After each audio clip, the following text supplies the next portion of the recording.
மூளை ரீதியாக அவர்கள் ஆணாக பெண்ணாக வளர்க்கப்பட வேண்டும். அது ரொம்ப ரொம்ப முக்கியம். ஸோ இது நார்மலாக இருந்தால் நமக்கு மற்ற ஹார்மோன்ஸ் ரிலேட்டடாக இருக்கக்கூடிய பிரச்சனைகள் நமக்கு ஏற்படாது. ஸோ உடல் ரீதியாக தயாராகுதல், திருமணத்திற்கு உடல் ரீதியாக தயாராகுதல் அப்படின்னா ரெண்டு வழியாக தயாராகும். ஒன்று ஸ்பான்டேனியஸாக நடக்கும்போது நீங்கள் நினைச்சாலும் விருப்பப்பட்டாலும் விருப்பப்படலனாலும் அது நடந்தே இருக்கும்.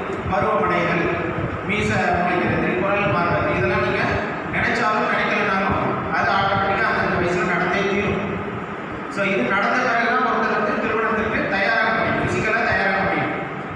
அடுத்தது வாலண்டரியாக நாமளாக பண்ணுறது என்னது, நல்ல பழக்க வழக்கங்களை நாம் ஏற்படுத்திக்கிறோம். இப்போ ஒருத்தர் திருமணம் ஆகிறார் அப்படின்னா அவருடைய லைஃப், அவருடைய வாழ்க்கையை இன்னொரு ஆளோட, ஒரு ஆணோட பெண்ணோடவோ அவங்க ஷேர் பண்ண போகிறாங்க. ஸோ விட்டு கொடுக்கக்கூடிய தன்மை அவர்களுக்கு வர வேண்டும். அவர்களுடைய உடலை அதுக்கேற்ற மாதிரி பழகிடும். சில பேர் இருக்கலாம் சின்ன வயசுல ஏதாவது ஒரு கெட்ட பழக்கங்கள் இருக்கலாம். இப்போ நிறைய வீடுகளில் நிறைய இடங்களில் ஏற்படக்கூடிய பிரச்சனைகளே இந்த மாதிரி சின்ன வயசுல ஏற்பட்ட அந்த கெட்ட பழக்கங்கள் தான். ஸோ அவர்கள் அவர்கள் வாலண்டரியாக இதுக்காக ஒரு இன்டர்வியூ, ஒரு வேலைக்கு இன்டர்வியூ போகிறாங்க அப்படின்னா அவங்க ஒரு டிஷர்ட்டும் ஜீன்ஸும் போட்டு போக மாட்டாங்க.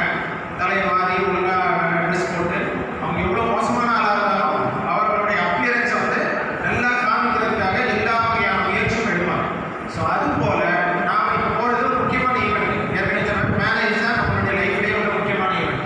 ஆனால் இப்போ நடக்கக்கூடிய நிலைமை என்ன அப்படின்னு பார்த்தீங்கன்னா, மாப்பிள்ளை எங்கேயோ வெளிநாட்டில் இருக்கிறாரு, ரொம்ப கம்மியான படிப்பு படிச்சிருந்தாங்கன்னா சவுதி இல்லைன்னா துபாய் அந்த இடத்துல வேலை செஞ்சுருக்காரு.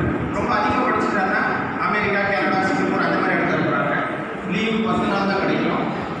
அவசர அவசரமாக ஒரு பொண்ணை பார்த்துருவாங்க, பார்த்து கல்யாணம் பண்ணியிருப்பாங்க. அந்த 10 நாள் தான் லீவு. 10 நாளுக்குள்ள திருப்பி எடுக்கிறது, பொண்ணை பார்த்து கல்யாணம் பண்ணுறது, திருப்பி தனியாக ஓடி போகிறது. இதுக்கு அவர்கள் திருமணம் செய்யாமலே இருக்காங்க. ஸோ அந்த மாதிரி ஒரு மோசமான ஒரு முட்டாள்தனமான ஒரு வழிமுறையை தான் நாம் அதிகமான இடங்களில் நம்ம பின்பற்றி வரோம். இது ரொம்ப பழக்கங்களும் கிடையாது. கிட்டத்தட்ட ஒரு 40-50 வருஷமாக தான் அந்த பிரச்சனைகள் இருக்குது. ஸோ இதை நாம் புரிஞ்சுக்கணும் அப்படின்னா நாம் ஒரு ஹோம்ஒர்க் பண்ணணும். ஒவ்வொரு வீட்லையும் அந்த ஆணோ பெண்ணோ மட்டும் கிடையாது, அவருடைய குடும்பத்தினர் அனைவரும் அதற்கான ஒரு ஹோம்ஒர்க்கை செய்யணும். இதுக்கான முயற்சி எடுக்கணும்.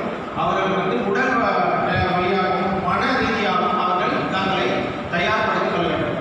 இப்போ இதுக்கான டீட்டெயிலாக பேசணும் அப்படின்னா நம்ம ஸ்பெசிஃபிக் குரூப் வச்சு தான் பேச முடியும். ஜென்ரலாக எல்லாத்தையும் அதை பற்றி டீட்டெயில்ஸ் நம்ம சொல்ல முடியாது. ஸோ அடுத்து மன ரீதியாக தயாராகுதல். மன ரீதியாக தயாராகுதல் ஏற்கனவே சொன்ன மாதிரி தான். முதல்ல பார்த்தீங்கன்னா ஒவ்வொரு வீடுகளையும் தம்பி தங்கச்சியாக இருப்பாங்க, அக்கா அண்ணன் இருப்பாங்க.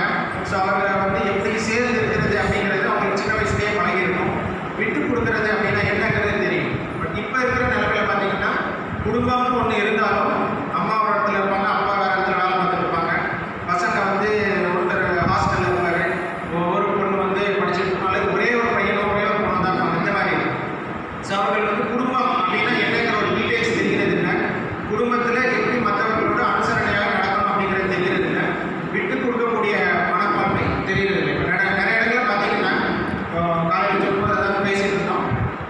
சில டைமில் என்ன மேட்டர்னால சண்டை போட்டாங்கிறதே அவங்களுக்கு மறந்துடும். ஒரு வாரம் பேசாமல் இருப்பாங்க, திருமணமானவர்கள் பேசாமல் இருப்பாங்க, ஹஸ்பண்ட் ஒய்ஃபும். அது பார்த்தீங்கன்னா என்ன காரணம் அப்படின்னு யோசிச்சு பார்த்தா அது ரொம்ப சின்ன பிள்ளைத்தனமான ஒரு மேட்டராக இருக்கும். சில டைம் மறந்து கூட போயிருக்கும்.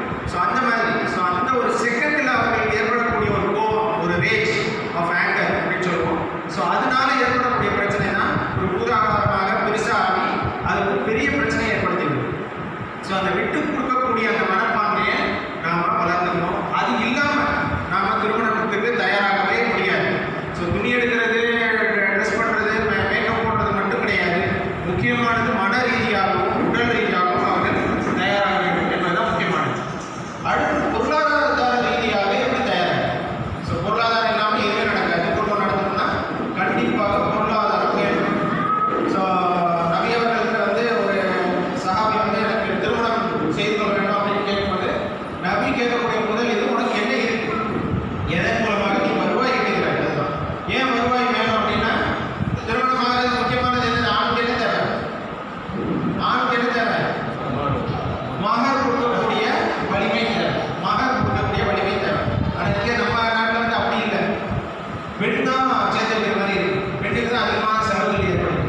சில நாடுகள் இப்போ மலேசியா இந்தோனேஷியாலாம் ஒரு ஆண் வந்து கல்யாணம் பண்ணால் கண்டிப்பாக உம்ராவோ ஹஜ்ஜோ செஞ்சிருக்கணும், இல்லைன்னா அவங்களுக்கு கல்யாணமே நடக்காது. ஏன் உம்ரா ஹஜ்ஜு செஞ்சிருக்கணும் அப்படின்னா, உம்ரா ஹஜ்ஜு செஞ்சிருந்தா அட்லீஸ்ட் அது மூலமாகவாவது அவனுக்கு உதவு செய்கிறது எப்படி, குளிப்பு பற்றிய டீட்டெயில்ஸ் ஏதாவது ஒன்று தெரிஞ்சிருக்கும். பட் நம்ம நாட்டில் அந்த இது கிடையாது.